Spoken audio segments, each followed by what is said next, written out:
Welcome to the Wanderers History Podcast and to a new episode of the series Rulers and Monarchs of the 16th Century Mediterranean. The previous multi-part episode was about Spanish King and Holy Roman Emperor Charles V, a short history on the rule and life of one of the most powerful monarchs of the early modern period. After his abdication and passing, he divided his vast empire into two parts, one for his son, Philip II, future King of Spain, the other for his brother Ferdinand, who would succeed him as emperor. In this episode, I'll want to talk about Ferdinand and his role during Charles's reign and after. Also, I would like to briefly look at the role of his son, Maximilian II. Before we continue, I would like to remind you to please hit that subscribe button to make sure you never miss any new material from the podcast. Let us resume. Some main sources for this episode are Paula Fichtner's book Ferdinand I of Austria, The Politics of Dynasticism in the Age of the Reformation, Fernand Braudel's Mediterranean, but also an essay written by Leopold von Ranke, the Orientalist, entitled Ferdinand I and Maximilian II of Austria, an essay on the political and religious state of Germany immediately after the Reformation. Ferdinand was born in Spain, and when Charles became King of Spain, Ferdinand saw himself in a position where he had to go to Austria. He had to adapt to new customs, slowly learn a new language. As said in the previous episode, Ferdinand played a crucial role in helping Charles handle the situation in the empire with the emergence of Luther and Protestantism and the conflicts that brought with it. The period between 1520 and 1530 would be one of great turbulences and of specific concern for Ferdinand, who became Archduke of Austria by 1525. 1526 proved to be a pivotal moment at Mohacs when the Ottomans defeated the Hungarians, killed their king, which led to a partitioning of the kingdom. Zápolia, Transylvanian prince, and Ferdinand would both claim the title of Hungarian king. Indeed, the Ottomans would prove to be arguably the largest threat and concern for Ferdinand. With Charles engulfed in the Italian wars and his conflict against the French, Ferdinand had to defend the eastern frontier of the empire against the Ottomans. One of the most challenging moments for him would be the Siege of Vienna in 1529. Ferdinand became King of Romans and would be Charles's right-hand man for dealing with matters involving the empire.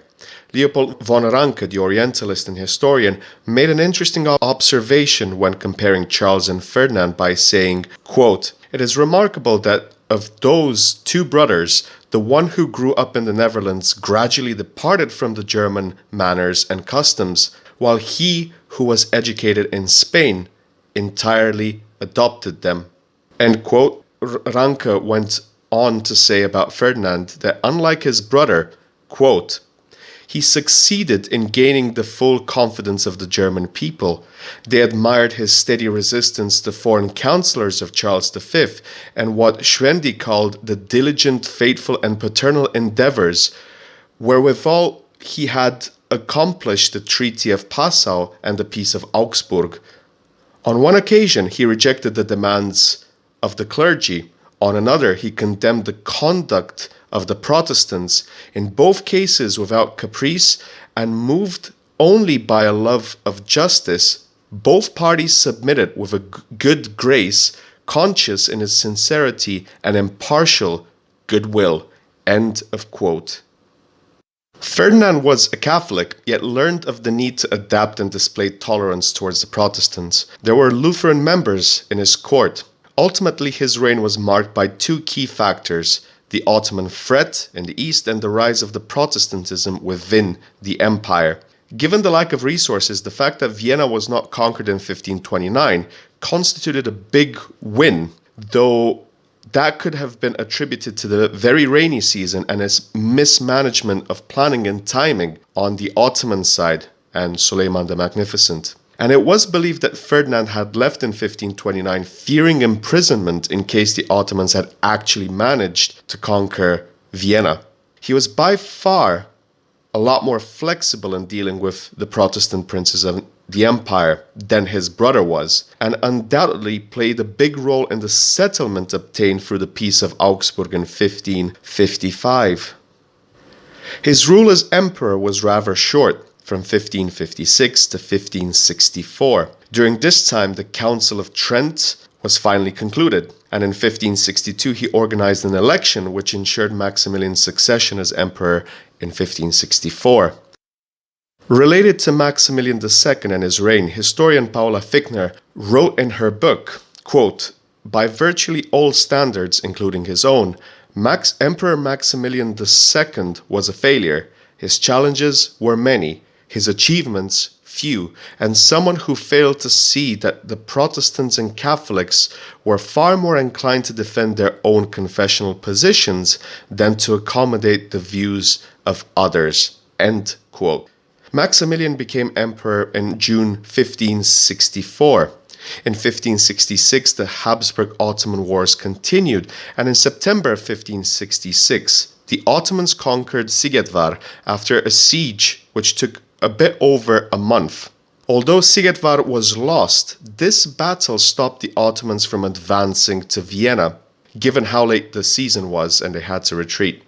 So in a way, it was a sort of a strategic victory. Until 1683, there would not be any more Ottoman attempts of conquering Vienna. The Treaty of Adrianople followed in 1568, where Maximilian's representatives, the Croatian Anton Vrancic and the Styrian Christoph Teufenbach, negotiated with Grand Vizier Mehmed Sokolu Pasha a peace between the Austrian branch of the Habsburgs and the Ottoman Empire. It is important to remember that in the meantime, Selim II became Ottoman Sultan, succeeding Suleiman.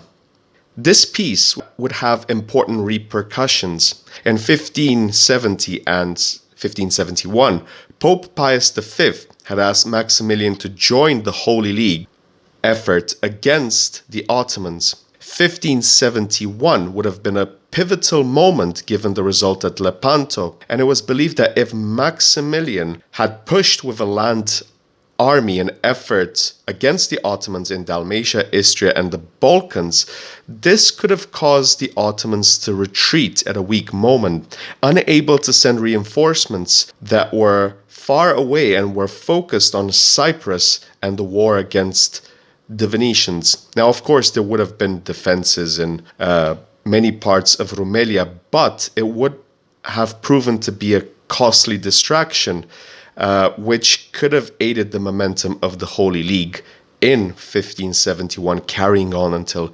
1572. Of course, this did not happen in 1572. The Ottomans managed to rebuild most of their navy, although with some major problems. Another important point when looking at the reign of Maximilian II was the relationship with Philip II of Spain, which was not that great, certainly not to what the relationship between Charles V and Ferdinand was. In the end, as Paula Fichtner stated in her book, Maximilian failed to achieve any of his main objectives, which included reforms of the government structure of the empire, failed to unify Christianity and close bridges between the Protestants and Catholics, especially after the Council of Trent, and failed to push back the Ottomans from Hungary.